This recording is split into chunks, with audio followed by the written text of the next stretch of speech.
Kenapa kita jadi kendor dengan boykot ini? Ya, sebelum bicara tentang berpengaruh, Mas Ari tadi, masya Allah sudah sampaikan bagaimana pengaruhnya, ya. Dan kalau kita rajin baca, itu pengaruhnya besar boykot itu. Tapi sebelum itu, boykot itu adalah kesadaran untuk membela yang terdolimi.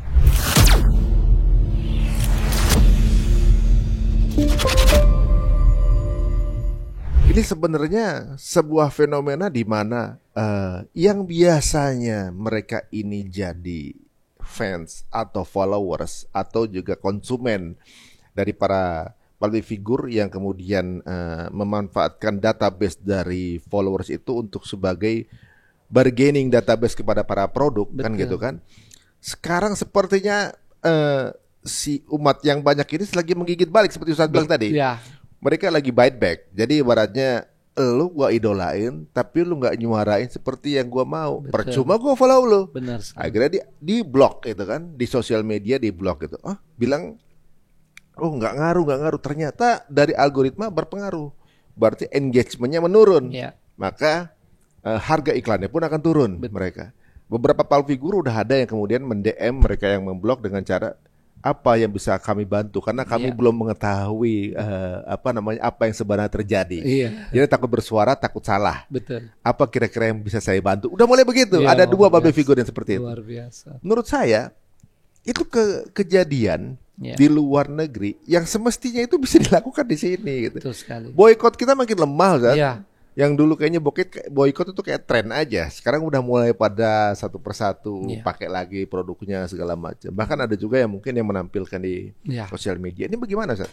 Ya, jadi lagi-lagi kita mengambil pelajaran dari fenomena yang ada di masyarakat di luar ya, terutama di Barat tadi itu. Mereka tidak segan-segan seperti kata Mas Ari tadi di momentum yang sangat penting, wisuda. Ya. Mereka angkat bendera Palestina, mereka bicara dan seterusnya. Kemarin juga di karpet merah penghargaan apa, Oscar atau apa itu? Met Gala. Ya, saya cuma lihat sepintas saja. Mereka berani di situ menyuarakannya, ya. Nah, ini sepatutnya jadi pelajaran buat kita, ya. Dan ini juga menunjukkan bahwa ada benang merah di antara manusia itu yang namanya hati nurani. Yang kita khawatir kalau kita ini yang Muslim, ya, yang bangsa beradab, bangsa Indonesia, yang seolah-olah kehilangan hati nurani, ya kan? Wah, ini sangat menyedihkan, sangat memilukan, ya. Nah, saya bahkan sempat sangat sedih, sangat pilu di sebuah grup WhatsApp, tentu saya tidak sebut namanya. Tokoh-tokoh nasional banyak di situ, ya. Setiap ada postingan tentang Gaza, ya, yang sekarang ini sangat memilukan, pembantaian luar biasa. Yang komen itu 1-2 orang. Tiba-tiba ada berita lain, ya, ataupun ada berita seseorang, ya, yang wafat. Itu hampir semua anggota grup atau puluhan lah yang itu memberi komentar. Ya, itu bagus saja, tapi sebetulnya ada sudah mulai mengendur gitu ya. Sebelum mengendur, ada ketidakkonsistenan kita, ada ketidakadilan yang puluhan, ratusan, ribuan, puluhan ribu meninggal di Gaza. Kita sepertinya tidak merasakan duka cita. Ada satu yang wafat, yang WA kita juga itu belum tentu lagi sampai ke keluarga. Karena ini kan yang anggota di situ belum tentu juga ada kan. Itu kita rame-rame tuh ngucapin turut duka cita.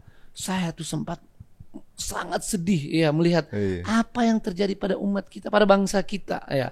Nah, jadi kembali kepada persoalan tadi ini, Mas Ari, bahwa sesungguhnya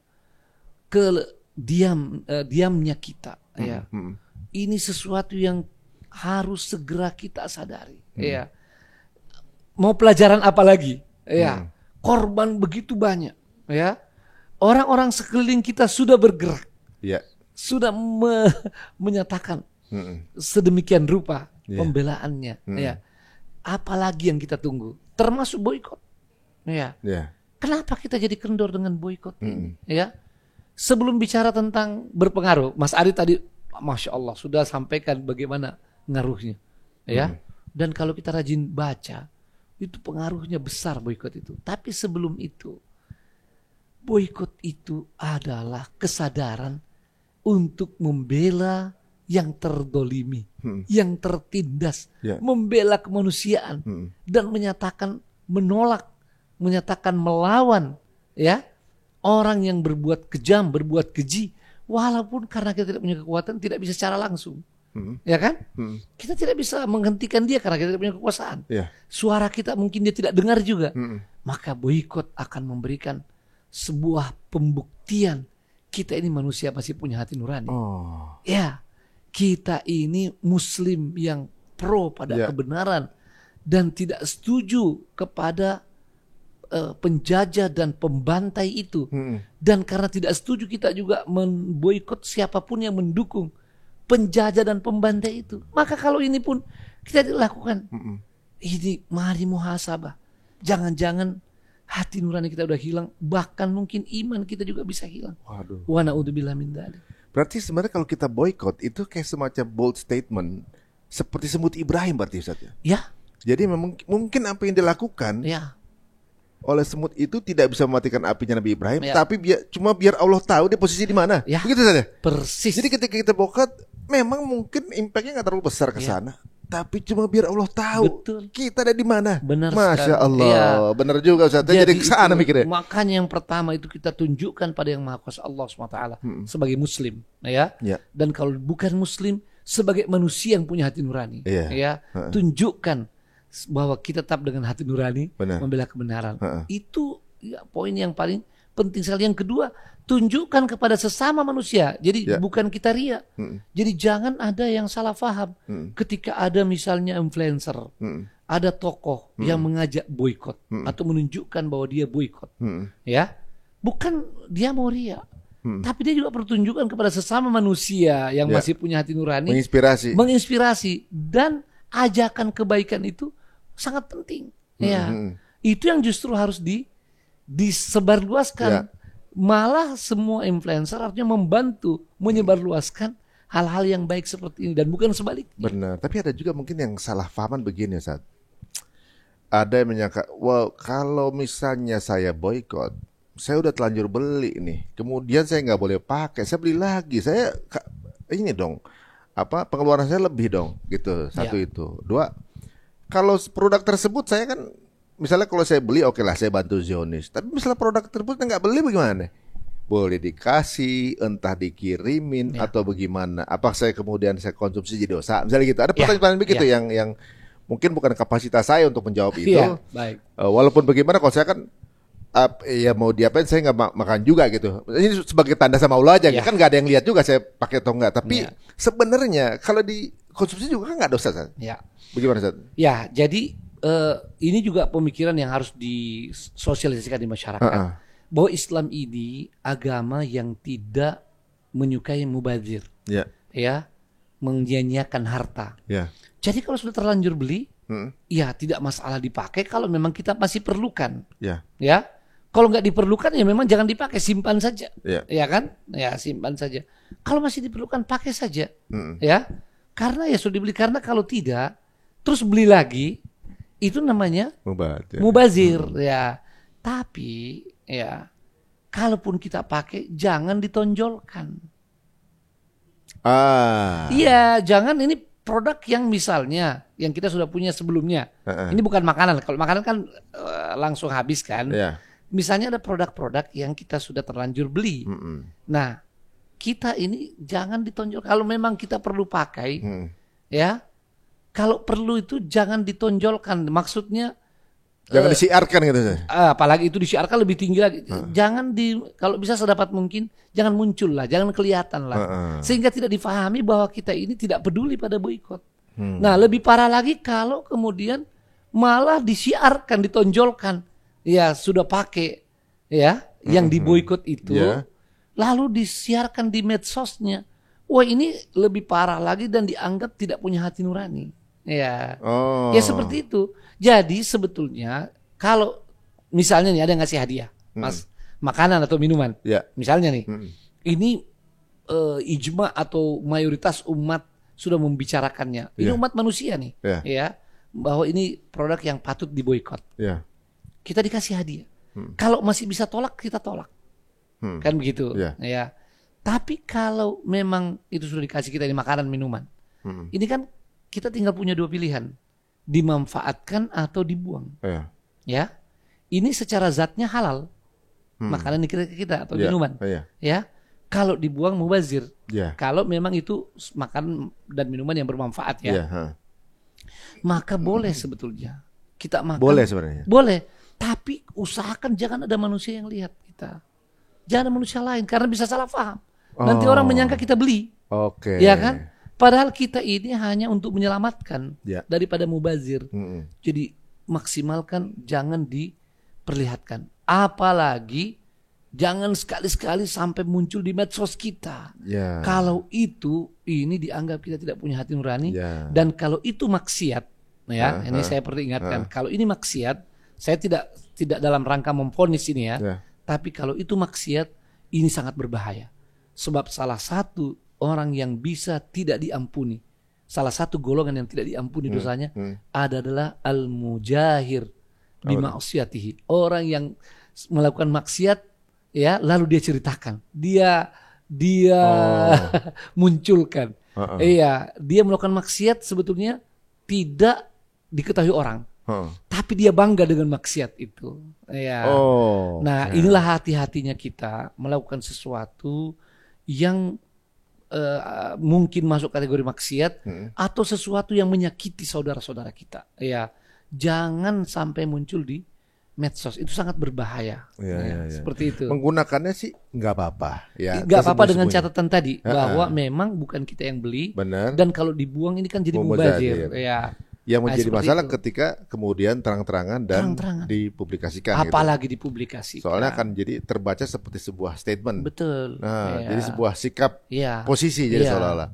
Saya pernah ditanya seorang, Ustadz, saya ini cuma pegawai biasa. Ya, saya di tempat kerja saya diberikan, ya, produk makanan yang atau minuman yang masuk boikot. Bagaimana Ustadz? Saya bilang itu tadi kalau dibuang kan mubazir. Tapi coba cepat covernya dihilangkan, ya. Kan yang penting ada sudah di covernya, jangan sampai covernya tetap ada, jadi tontonan orang, ada yang foto, tersebar lagi, ya, dan itu dianggap sebagai sebuah sikap berarti. Sebuah sikap. Misalnya nih Ustadz, ya namanya manusia, kita kan ada kemungkinan keplesetnya besar. Dan juga belum memahami apa yang barusan Ustadz utarakan tadi, ya. Mungkin bahwa ternyata salah atau keliru, kita husnuzon aja karena belum tahu. Ketika kemudian sudah terjadi, kira-kira apa next step yang terbaik yang mesti dilakukan? Kemudian menjadi sesuatu yang bisa dimaafkan, atau juga mungkin orang paham bahwa ini sebuah kekeliruan. Itu kira-kira mestinya apa? Manusia itu tidak terlepas daripada khilaf dan salah. Itu salah satu sifat manusia kan, khilaf dan salah. Yang kedua, umat Islam dan bahkan manusia secara umum itu akan mudah memaafkan orang yang tulus merasa salah, apalagi dia minta maaf. Maka kuncinya cuma ketulusan saja, bahwa benar-benar disadari itu salah, itu keliru, ya, lalu tulus minta maaf. Dan apa tanda orang tulus minta maaf? Ketika orang itu menyampaikan permohonan maaf, ya, tentang apa yang dia lakukan tanpa banyak menyebut alasan, tanpa babi buba bebo gitu, ya. Tanpa tapi, berarti. Apalagi itu, ya, dan tanpa tapi, ya. Misalnya, saya merasa lalai, keliru dengan perbuatan saya kemarin, dan karena itu saya minta maaf.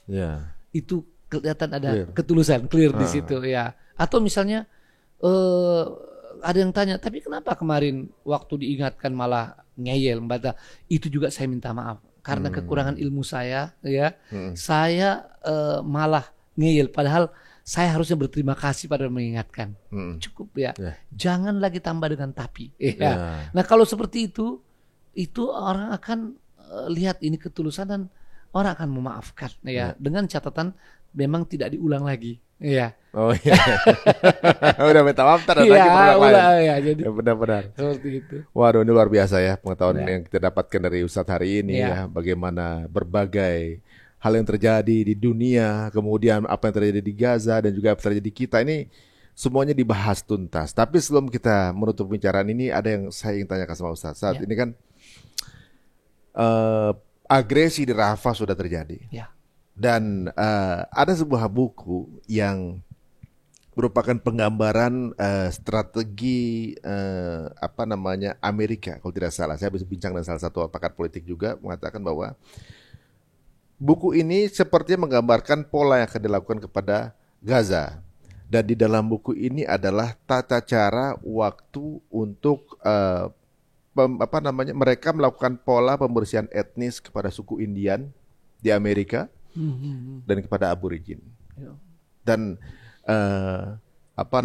pembersihan etnis di India ini ketika diupayakan habis gitu kan, tanpa menyisakan, masih ada tuh 1.000-2.000 yang berkumpul berkoloni karena ternyata nggak bisa dihabisin, kemudian dibikinkan satu daerah-daerah yang kemudian jadi lingkungan mereka segala macam dibikinkan itu kayak semacam, tapi udah jadi orang terbelakang atau juga mungkin orang kelas dunia kedua. Halnya juga yang ada di Aborigin.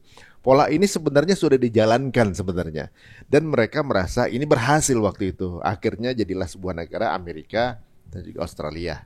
Nah, saya kurang detail untuk menanyakan apakah buku ini menjadi pola yang dijalankan ketika untuk Gaza ini.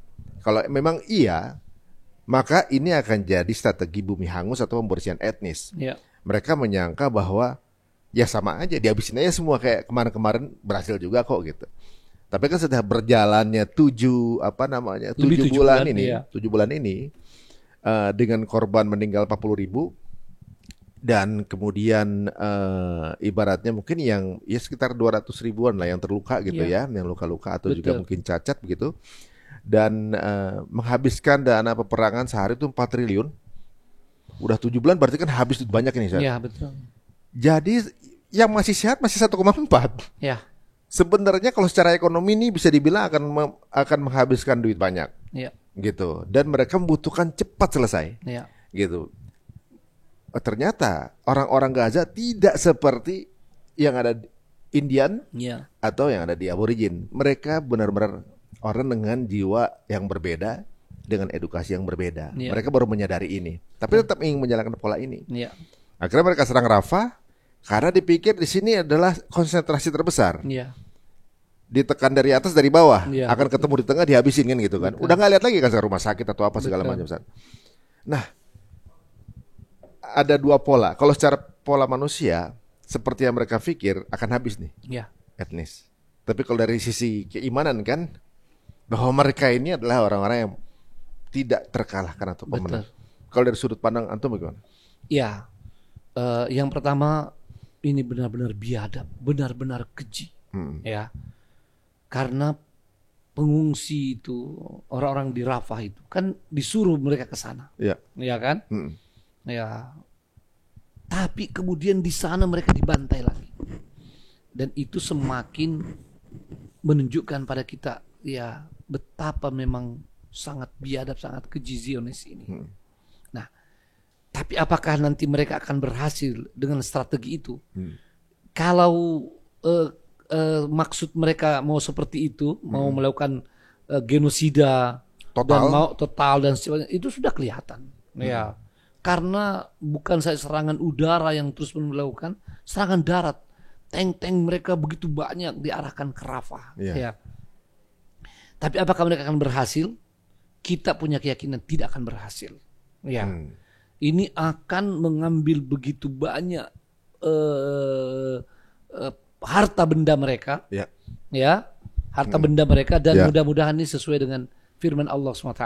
Ya, fasayunfiqunaha thumma takunu alaihim khasra thumma yughlabun. Ya, semoga itu akan terwujud nanti. Mereka menginfakkan, membelanjakan harta yang sangat banyak. Di situ, tapi hanya menjadi kerugian dan penyesalan. Lalu mereka juga dikalahkan. Ini, dan alhamdulillah tidak jauh dari Gaza, Palestina, ada Afghanistan. Ya, yang menjadi ibrah buat kita. Ya. Ya, menjadi ibrah, menjadi pelajaran. Kalau dalam Quran itu alaisa subuhu biqarib. Bukankah subuh itu masih dekat kok? Ya, artinya kita belum lupa bagaimana kerugian dahsyat dari sisi materi ya di Afghanistan. Nah, sekarang dari sisi personil ya begitu banyak mereka yang sudah tewas di sana, termasuk petinggi militernya. Dan pasukan Gaza walaupun digembar-gemborkan oleh Zionis sekian ribu yang telah mereka bunuh, mereka tidak bisa tunjukkan faktanya. Faktanya tidak ada. Yang fakta yang muncul adalah anak-anak, wanita, dan orang-orang lemah yang tidak jelas ya kaitannya dengan pejuang-pejuang Gaza itu. Ya, itu saja faktanya. Sementara di sebelah Gaza bisa menunjukkan fakta berapa banyak tentara Israel yang mereka yang menjadi terbunuh di sana. Jadi kita punya keyakinan bahwa mereka tidak akan bisa. Ya, maka dari itu sebetulnya ini ada poin menarik ya, bahwa pembelaan kita pada Gaza, ya, sesungguhnya pembelaan pada diri kita. Ya. Sesungguhnya kita yang butuh sebenarnya. Kita yang butuh itu. Bahwa kita ini masih manusia, punya kemanusiaan, punya hati nurani. Kalau orang Islam, kita ini masih orang beriman. Ya. Kalau orang Gaza, ini luar biasa menunjukkan kemuliaan. Bukan saja para pejuangnya, rakyat biasa. Bukan saja laki-laki, perempuan, anak-anak. Kalau ditanya, mau tidak keluar dari Gaza? Tidak mau. Kalau terbunuh, apa boleh buat? Ya. Nah, ini harusnya membuat kita orang Indonesia mengingat lagi nenek moyang kita yang cuma 2 kata mereka, merdeka atau mati. Kenapa kita tidak berikan support yang maksimal? Nah, ini Al-Quran mengingatkan waman jahada fa innama yujahidu nafsi. Kalau orang itu berjuang, itu kebaikannya untuk dirinya. Iya, untuk dirinya. Maka mari sadari cepat apa yang kita alami saat ini, dan kita tidak lagi tinggal diam atau sekedarnya saja. Ya, hanya sedikit kelebihan waktu kita kepada masalah Gaza. Nah, ini kembali kepada yang tadi, akan sangat menarik kita benar-benar amati apa yang akan terjadi di Rafah ke depan. Ya, tentu tidak cukup dengan pengamatan. Dari sisi kewajiban kita harus bersuara. Kita harus bela. Bahkan sebenarnya saya akan menyampaikan apa harapan saya kepada pemerintah negara kita dan negara Islam. Saya langsung saja. Kalau tadi kita banyak berbicara tentang masyarakat sipil, ya, civil society harus bersuara, tidak boleh tinggal diam. Tunjukkan solidaritas, termasuk memakai atribut. Ya, bayangkan kalau puluhan juta, ratusan juta orang menyatakan solidaritas, itu akan menjadi tekanan besar pada dunia. Nah, selain itu ada yang lebih cepat sebetulnya. Ya, pemerintah kita. Harusnya pemerintah kita, ya, pemerintah negara kita tercinta, Presiden Republik Indonesia, ya, dengan segala kekuatan kita, itu menyatakan kecaman yang lebih dahsyat dan mengancam akan mengirimkan pasukan militer, ya, mencegah genosida ini, ya, mencegah genosida, tidak usah menyerang Zionis, ya. Katakan kita mau mencegah genosida, kita mencegah pembantaian brutal ini, ya. Dan memang kalau dengan kata-kata saja tidak cukup lagi. Puluhan tahun dan baru-baru ini sudah sekian banyak kata-kata kutukan, itu tidak cukup. Dan tentu agar kuat, pemerintah kita bisa melakukan komunikasi dengan pemerintah negara Islam. Kita ada kurang lebih 100 orang, 100 negara. 30 saja dari negara Islam ini menyatakan sama-sama akan mengirimkan, ini baru akan nih, akan mengirimkan pasukan militer mencegah genosida, mencegah pembantaian. Geger dunia, ya, saya yakin geger dunia, ya, itu masih akan saja, ya. Bagaimana kalau sudah serius dipersiapkan, ya, itu akan menjadi perjuangan. Dan karena dunia termasuk nanti Rusia, ya, barangkali akan turun tangan, ya. Ketika Rusia dan sekutunya turun tangan, maka akan terjadi keseimbangan, dan di sanalah dunia, perdamaian dunia akan dijaga. Dan itu ada ayatnya. Betul. Walaula daf'ullahin nasa ba'dahum bi ba'din lafasadatil ard. Andaikan tidak dicegah oleh Allah SWT kekejaman ya manusia sebagian mereka kepada sebagian yang lain, tentu akan hancur dunia ini. Maka memang harus ada kekuatan yang bisa mencegah kejahatan, menyeimbangkan. Nah, saya juga ingin mengingatkan terutama negara-negara Islam dan negara-negara Arab yang dekat dari Zionis, dekat dari Palestina. Jangan sampai berlaku pada mereka nanti apa yang disebut dalam pepatah Arab yang sangat terkenal. Apa tuh? Ukiltu yauma ukila tsaurul abyad. Ya. Dan bahkan ke Indonesia, ke Malaysia ini bisa terjadi. Ya, pepatah Arab yang artinya saya tahu bahwa saya sudah dimakan waktu sapi putih itu dimakan. Ceritanya, Mas Ari, ada 3 sapi, ya, yang setiap diserang oleh singa, ya, mereka selalu kompak bertiga, dan singa itu dengan segala yang dia lakukan tidak pernah berhasil untuk memakan sapi ini, ya, karena mereka kompak. Ada sapi putih, ada sapi merah, ada sapi hitam. Akhirnya singa mendapatkan akal, ya, dia mencoba mendekati sapi hitam dan sapi merah. Bahwa sebetulnya saya tidak punya kepentingan pada Anda. Anda berdua ini bagi saya tidak ada gunanya. Ya, saya hanya mau makan sapi putih. Ya, agar saya tidak melukai kalian.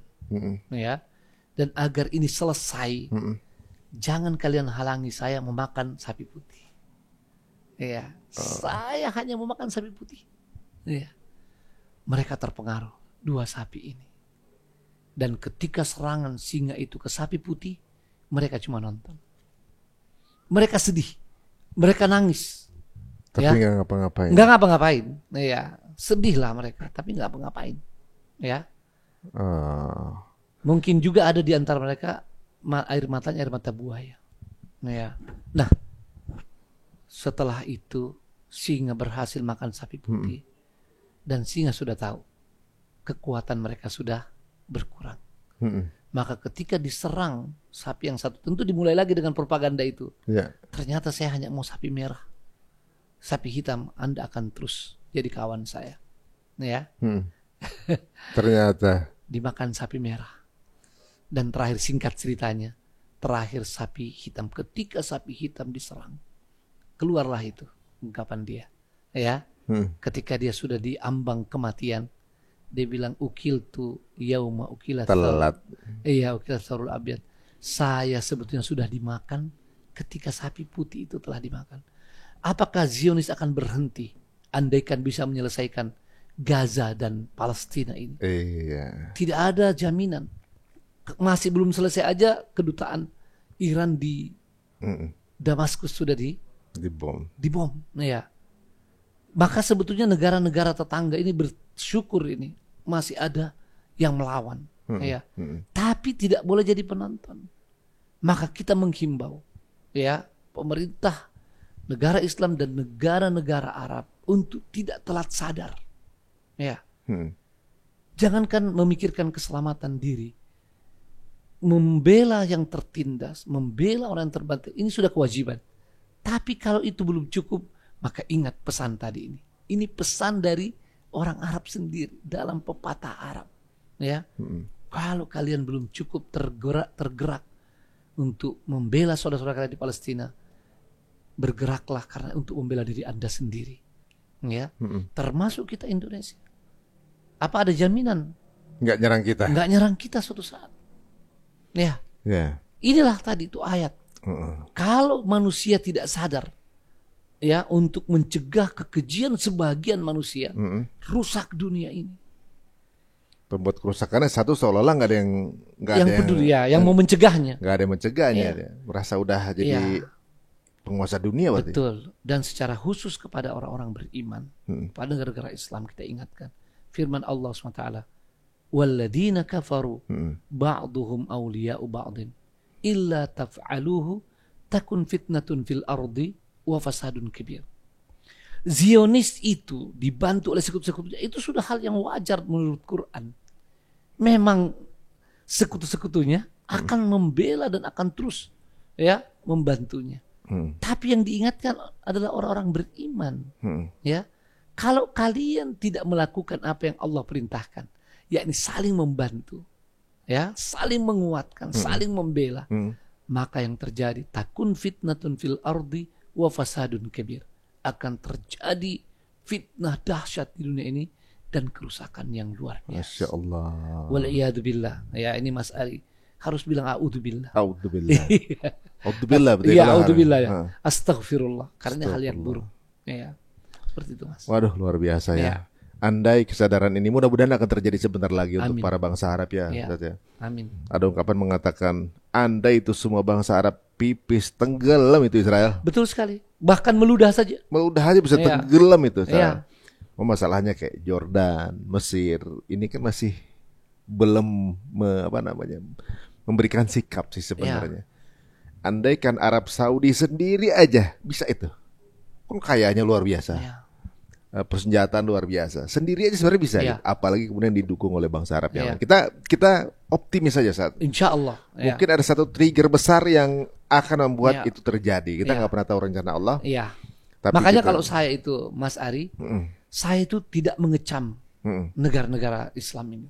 Saya tahu, ya banyak pemimpinnya ini kurang lebih seperti masyarakatnya juga. Kan kaifa matakunu yuwalla alaikum. Ya. Ya.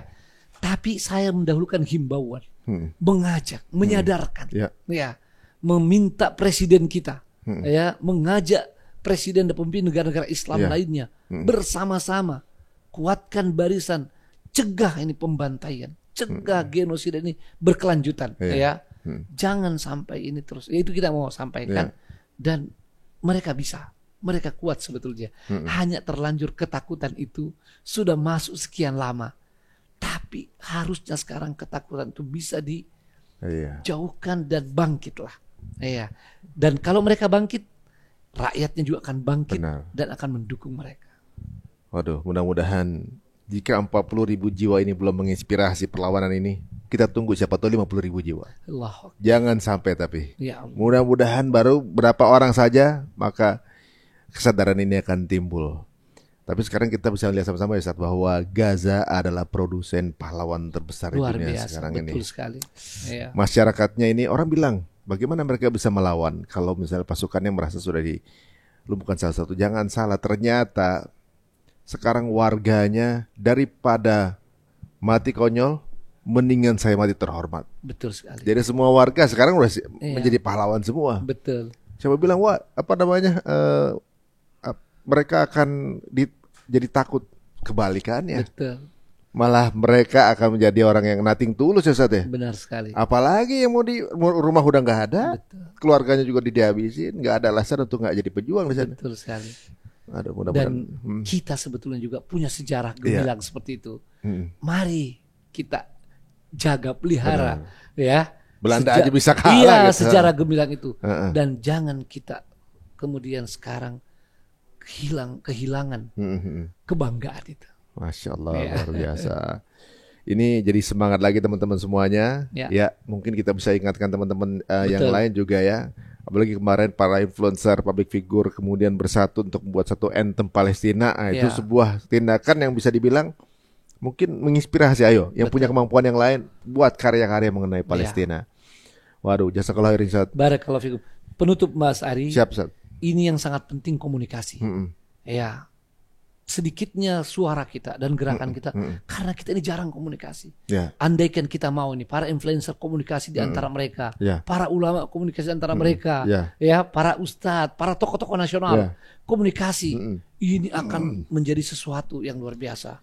Maka jangan sampai kita sibuk komunikasi yang lain termasuk grup WhatsApp, kita lupa persoalan yang sekarang jadi kewajiban di zaman ini. Benar, itu dia benar juga. Itu mengingatkan dari Ustaz. Jangan sampai kita bahkan ribut perkara-perkara internal gitu. Padahal ada perkara besar di depan kita, perkara umat, perkara perbedaan pendapat, ribut gitu kemudian yang semestinya jadi kontraproduktif untuk persatuan bangsa ini. Waduh, luar biasa. Banyak sekali nih poin-poin inspirasi yang kita dapatkan malam ini dengan berbicara dengan Ustaz Zahitur Rahmin. Mudah-mudahan teman-teman juga punya ide apa yang bisa membuat sekeliling kita atau juga mungkin di circle kita tergerak untuk kembali mengingat saudara kita yang ada di Gaza. Jazakallah khair Ustaz. Mudah-mudahan segala perjuangan Ustaz kemudian sama-sama akan menjadi ganjaran terbaik di jannah insyaallah. Amin ya Rabb. Amin ya Rabb. Ya, doakan kami juga Ustaz membersamai aja kita semua berdoa dan kita semua mengadu kepada Allah SWT. Ya Allah, ampuni kami atas kelemahan kami, ya, atas kekurangan kami, seperti doa Nabi SAW ketika turun dari Taif. Ya, Nabi SAW benar-benar mengadukan dirinya pada Allah SWT. Kepada siapa engkau serahkan kami ya Allah. Ya, rahmatilah kelemahan kami. Nah, kita mohon Allah SWT ampuni kita, rahmati kita, dan kuatkan kita. Untuk kita bangkit. Amin. InsyaAllah. Amin. Satu poin luar biasa dari Ustadz bahwa bukan Gaza yang butuh kita, tapi kita yang butuh Gaza, guys. Speak up terus, mudah-mudahan sebentar lagi kemenangan akan diraih oleh Amin. Amin ya Rabbal Alamin. Terima kasih teman-teman semuanya untuk menyaksikan Cerita Untung. Jika dirasa bermanfaat, monggo silakan sebar sebanyak-banyaknya link ini. Dan kita tunggu kabar manis yang akan Allah berikan kepada saudara kita yang di Gaza juga kepada kita. Amin ya Rabbal Alamin. Kita tutup dengan Assalamualaikum warahmatullahi wabarakatuh. Waalaikumsalam warahmatullahi wabarakatuh.